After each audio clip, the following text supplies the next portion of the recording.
સાબરકાંઠામાં ફરી વરસાદે ધબધબાટી બોલાવી. સાબરકાંઠા પંથકમાં ભારે વરસાદને પગલે નદીઓ ગાંડી તૂર બની રહી છે. ઉપરવાસમાંથી પાણી છોડવામાં આવતા હિંમતનગરના ગોરવાડા નજીકનો ડીપ બ્રિજ પાણીમાં ડૂબ્યો. હાથમતી નદીના ધસમસતા પાણીનો પ્રવાહ ડીપ બ્રિજ પર ફરી વળ્યો, જેથી ગોરવાડા, નાની ડેમાઈ, તીતપુર, કાણિયોલ, કેસરપુરા અને કેસરપુરા કંપા સહિતના ગામોની અવરજવર બંધ થઈ ગઈ છે. 3 દિવસથી 10 થી 12 ગામોની અવરજવર બંધ થતા પરેશાની વધી છે. પૂરના પાણી ઓસર્યા બાદ વાહન વ્યવહાર માટે રસ્તો ખુલી શકે. બીજી તરફ સાબરકાંઠાના વડાલી, પ્રાંતિજ, ઈડર, તલોદ, ખેડબ્રહ્મા, પોશીનામાં પણ સવારથી મેઘરાજાએ ધબધબાટી બોલાવી હતી, જેના પગલે નીચાણવાળા વિસ્તારોમાં પાણી ભરાયા હતા. ગુજરાતમાં વરસાદથી 3 ડેમ છલકાયા.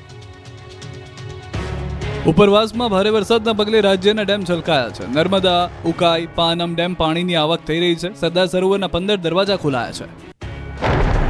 ત્યારે પાનમ જળાશયના કેચમેન્ટ તથા ઉપરવાસ વિસ્તારમાં સતત વરસાદી માહોલને લઈને ડેમના 5 ગેટ 7 ફૂટ સુધી ખોલવામાં આવ્યા. પાનમ ડેમના ઉપરવાસમાંથી પાણીની સતત આવક નોંધાતા પાનમ ડેમના 5 ગેટ 7 ફૂટ સુધી ખોલાયા. પાનમ ડેમમાં હાલ 45,713 ક્યુસેક પાણીની આવક તથા પાનમ ડેમની રૂલ લેવલ સપાટી જાળવવા માટે પાનમ ડેમમાંથી 49,050 ક્યુસેક પાણી પાનમ નદીમાં છોડવામાં આવી રહ્યું છે. પાનમ ડેમની રૂલ લેવલ સપાટી 127.41 મીટર છે, જ્યારે હાલની જળ સપાટી 127.25 મીટર નોંધાય છે. પાનમ ડેમમાંથી હાલ ઉપરવાસમાંથી 45,713 ક્યુસેક સતત પાણીની આવક થઈ રહી છે. પાનમ ડેમમાંથી પાણી છોડવામાં આવતા જ પાનમ નદી બે કાંઠે વહેતી થઈ. પાનમ ડેમમાંથી પાનમ નદીમાં પાણી છોડવામાં આવતા જ નદી બે કાંઠે થતા પંચમહાલ જિલ્લાના શહેરા તાલુકાના 5, મહીસાગર જિલ્લાના સંતરામપુરના 2, લુણાવાડાના 9 અને ખાનપુર તાલુકાના 1 ગામોને એલર્ટ કરવામાં આવ્યા છે. આ તરફ ઉપરવાસમાં ધોધમાર વરસાદના પગલે ઉકાઈ ડેમમાં પાણી છોડવામાં આવી રહ્યું છે. હાલ ઉકાઈ ડેમમાં 1.43 લાખ ક્યુસેક પાણીની આવક છે, જ્યારે ઉકાઈ ડેમમાંથી તાપી નદીમાં 1.11 લાખ ક્યુસેક છોડવામાં આવી રહ્યું છે. ઉકાઈ ડેમની સપાટી 337.33 ફૂટે પહોંચી, જેથી તાપી નદીના જળસ્ત્રોતમાં સતત વધારો જોવા મળી રહ્યો છે. કોઝવેની સપાટી 7.80 મીટરે પહોંચી કોઝવેમાંથી તાપી નદીમાં 1.4 લાખ ક્યુસેક પાણી છોડવામાં આવી રહ્યું છે.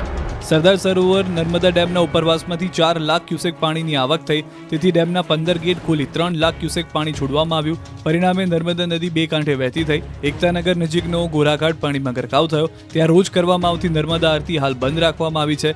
લેઝર શો અને ફુવારો પણ સ્થગિત કરાયો છે. જોકે માં નર્મદાનું આ રુદ્ર સ્વરૂપ પ્રવાસીઓ માટે આકર્ષણનું કેન્દ્ર બની રહ્યું છે. સુરતના ચેરાપુંજી ગણાતા ઉમરપાડામાં 5.2 ઇંચ વરસાદ ખાબક્યો. ભારે વરસાદને પગલે અનેક નદીઓ ગાંડી તૂર બની. ઉમરપાડામાં નદીના વહેણમાં પશુ તણાયું છે. કેવડીથી શરદા જતો માર્ગ પરથી પાણી ફરી વળતું જોવા મળ્યું છે. ભારે વરસાદને પગલે જળાશયોની જળ સપાટીમાં સતત વધારો થઈ રહ્યો છે.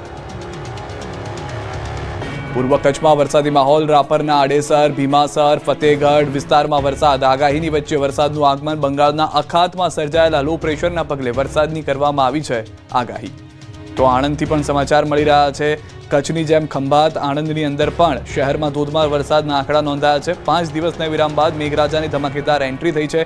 વરસાદને કારણે લોકોને ગરમીમાંથી રાહત મળી છે. રસ્તા ઉપર સ્વિમિંગ પુલ અને નદીઓ જેવા દ્રશ્યો જોવા મળ્યા છે. ખંભાત શહેરના નીચાણવાળા રબારીવાડ વિસ્તારમાં વરસાદી પાણી ભરાઈ ગયા છે. લોકો આ વરસાદી પાણીમાં પણ મજા માણતા નજરે પડ્યા. આ તરફ તાપી જિલ્લાના 5 દિવસથી સુધી છૂટોછવાયો વરસાદ વરસી રહ્યો હતો, પરંતુ તાપી જિલ્લામાં સોનગઢ તાલુકામાં આજે 3.4 ઇંચ વરસાદ નોંધાયો, જ્યારે ઉચ્છલ અને કુકરમુંડા તાલુકામાં 1.2 ઇંચ તેમજ વ્યારા અને ડોલવણ તાલુકામાં 1.2 ઇંચ વરસાદ નોંધાયો. વરસાદને કારણે વાતાવરણમાં ઠંડક પ્રસરી. નોંધપાત્ર વરસાદને કારણે સોનગઢ તાલુકાના અનેક વિસ્તારોમાં ચેકડેમ છલકાયા હતા. આ તરફ બનાસકાંઠા જિલ્લાના સરહદીય સુઈગામ પંથકમાં ભારે પવન સાથે ધોધમાર વરસાદ. ભારે પવન અને વાવાઝોડાના પગલે જનજીવન પ્રભાવિત થયું. સુઈગામ ખાતે આવેલો શક્તિ માતાજીનો પ્રવેશ દ્વાર ભારે પવનને કારણે થયો ધરાશાયી. સદનસીબે મોટી જાનહાનિ ટળી હતી. છોટાઉદેપુર જિલ્લામાં પણ વરસાદી માહોલ છે. હવામાન ખાતાની આગાહી પ્રમાણે છોટાઉદેપુર જિલ્લામાં વરસાદ વરસ્યો હતો. કેટલીક જગ્યાએ ધીમી ધારે તો કેટલીક જગ્યાએ વરસી રહ્યો છે ધોધમાર વરસાદ. બોડેલી, જબુગામ, સૂર્યાઘોડા, મોડાસર સહિતના ગામોમાં વરસાદ વરસ્યો છે.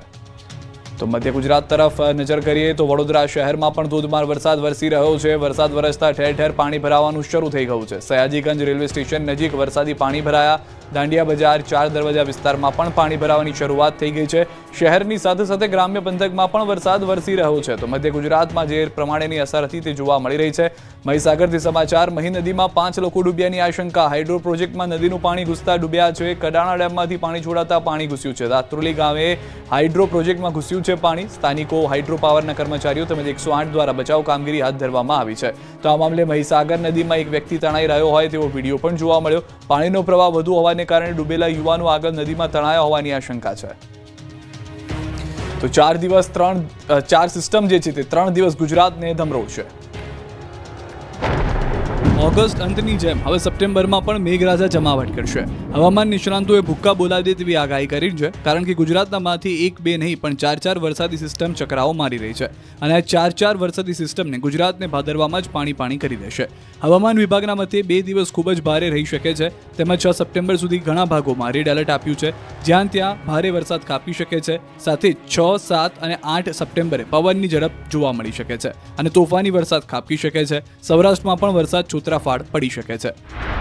जो हमारा डे 2 में 5 सितंबर के लिए गुजरात रीजन में एक्सट्रीमली हैवी रेनफॉल का वार्निंग में जो डिस्ट्रिक्ट आ रहा है heavy to very heavy with extremely heavy rainfall isolated places में रेड वार्निंग के साथ डांग, नवसारी, वलसाड, दमन, दादरा नगर हवेली के लिए दिया गया है. सौराष्ट्र कच्छ में जो आज डिस्ट्रिक्ट वेरी हैवी रेनफॉल में आ रहे हैं अमरेली, भावनगर आइसोलेटेड प्लेसेस में heavy to very heavy rainfall का वार्निंग है. हेवी रेनफॉल में राजकोट, गिर सोमनाथ, बोटाड और दीव के लिए दिया गया है. હવામાન વિભાગની સાથે સાથે આગાહીકાર અંબાલાલે પણ ખતરનાક આગાહી કરી. અંબાલાલના મતે 3 થી 4 દિવસ સિસ્ટમ ગુજરાતમાં તબાહી મચાવી દેશે. ખાસ કરીને સૌરાષ્ટ્રના કેટલાક ભાગો, મધ્ય ગુજરાત અને દક્ષિણ ગુજરાતમાં ભારે વરસાદ થઈ શકે. ભારે વરસાદથી નર્મદા, તાપી નદીનું જળસ્તર વધી શકે છે. એટલું જ નહીં, સાબરમતીનું જળસ્તર પણ વધી શકે છે અને અમદાવાદમાં પણ ભારે વરસાદની આગાહી છે. ઉત્તર ગુજરાતના ભાગોમાં વરસાદ થવાની શક્યતા છે. પાટણ, સમી, હારીજના ભાગોમાં વરસાદ થવાની શક્યતા છે. મહેસાણાના ભાગોમાં વરસાદ થવાની શક્યતા છે. ઉત્તર ગુજરાતના કેટલાક ભાગોમાં ભારે વરસાદ થવાની શક્યતા છે. બનાસકાંઠાના ભાગોમાં વરસાદ થવાની શક્યતા છે. દાંતાના ડુંગરાળ ભાગમાં વરસાદ થવાની શક્યતા છે. આ ઉપરાંત અરવલ્લીના ભાગોમાં વરસાદ થવાની શક્યતા છે. સાબરકાંઠાના ભાગોમાં વરસાદ થવાની શક્યતા છે. કોઈ ભાગમાં ભારે વરસાદ થવાની શક્યતા છે. 4 સપ્ટેમ્બર સુધીમાં રાજ્યમાં 92%થી વધુ વરસાદ ખાબક્યો. 113 ડેમ હાઈ એલર્ટ પર. ગુજરાતમાં ચાલુ વર્ષે મેઘરાજાએ તમામ વિસ્તારમાં મેઘમહેર કરી છે. ચોમાસુ સિઝનમાં સાર્વત્રિક વરસાદના પરિણામે 4 સપ્ટેમ્બર સુધીમાં સરેરાશ 92.64% વરસાદ નોંધાયો છે. જેમાં સૌથી વધુ ઉત્તર ગુજરાતમાં 96.94%, દક્ષિણ ગુજરાતમાં 96.91%, પૂર્વ મધ્યમાં 93.79%, કચ્છમાં 85.14%, જ્યારે સૌરાષ્ટ્રમાં 84.74% સરેરાશ વરસાદ નોંધાયો છે. વધુમાં સાર્વત્રિક વરસાદના પરિણામે સરદાર સરોવર સિવાય રાજ્યના કુલ 206 ડેમમાંથી 113 ડેમ હાઈ એલર્ટ પર મૂકવામાં આવ્યા છે. જેમાં 82 ડેમ 100%, 68 ડેમ 70% થી 100%, 24 ડેમ 50% થી 70%, જ્યારે 17 ડેમ 25% થી 50% ભરાયા છે. રાજ્યની જીવાદોરી સમાન સરદાર સરોવર ડેમમાં હાલમાં તેની કુલ ક્ષમતાના 90% થી વધુ જળસંગ્રહ ઉપલબ્ધ છે. તો 1 સપ્ટેમ્બરની સ્થિતિએ સરેરાશ કુલ 96.29% વિસ્તારમાં ખરીફ ચોમાસું વાવેતર કરવામાં આવ્યું છે. જેમાં સૌથી વધુ 22 લાખ હેક્ટરમાં મગફળીનું વાવેતર, જ્યારે બીજા ક્રમમાં 20 લાખ હેક્ટરમાં કપાસ, જ્યારે ત્રીજા ક્રમમાં 8 લાખ હેક્ટરથી વધુ વિસ્તારમાં ડાંગરનું વાવેતર કરવામાં આવ્યું છે. અમદાવાદ મુંબઈ નેશનલ હાઈવે પર 10 કિલોમીટરનો ટ્રાફિક જામ થતા વાહનોના લાગ્યા થપ્પા. જ્યાં સુધી તમારી નજર પડે ત્યાં સુધી વાહનો જ વાહનો. વાહનોને એટલા થપ્પા લાગ્યા કે રોડ દેખાવાનું બંધ થઈ ગયું. કલાકો સુધી લોકો એકની એક જગ્યાએ ફસાયા. વાહનોથી ભરચક રોડના દ્રશ્યો દિલ્હી, મુંબઈના નથી, પરંતુ વડોદરા શહેર નજીક અમદાવાદ મુંબઈ નેશનલ હાઈવે પરના છે. જાંબુવા બ્રિજ પર ફરી એકવાર 10 કિલોમીટર લાંબો ટ્રાફિક જામ સર્જાયો, જેના કારણે વાહન ચાલકો કલાકોથી ટ્રાફિક જામમાં ફસાઈ ગયા.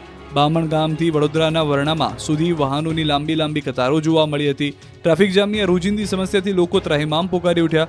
વડોદરા નજીક હાઈવે ઉપરનો જાંબુઆ બ્રિજ, પોર બ્રિજ અને બામણગામ બ્રિજ માથાના દુખાવા સમાન બન્યા. આ ત્રણેય બ્રિજ સાંકડા હોવાથી તથા તેના પરનો રસ્તો ખરાબ હોવાથી વાહનની ગતિ ધીમી પડી જાય છે, જેના કારણે હાઈવે પર વાહનોની લાંબી કતારો લાગી જાય છે.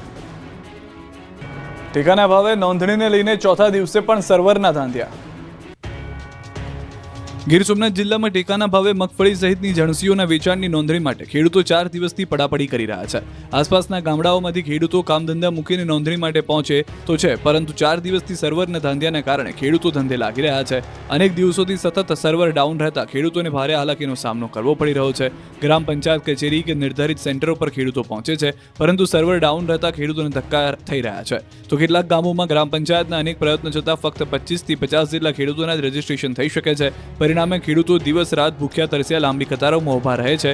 કોઈ ગામમાં ઉટલે બેસીને વારો જોતા જોવા મળે છે, તો ક્યાંક ખેડૂતોની કતારો સવારથી મોડી રાત સુધી ચાલુ રહે છે. ખેડૂતો માંગ કરી રહ્યા છે કે સરકાર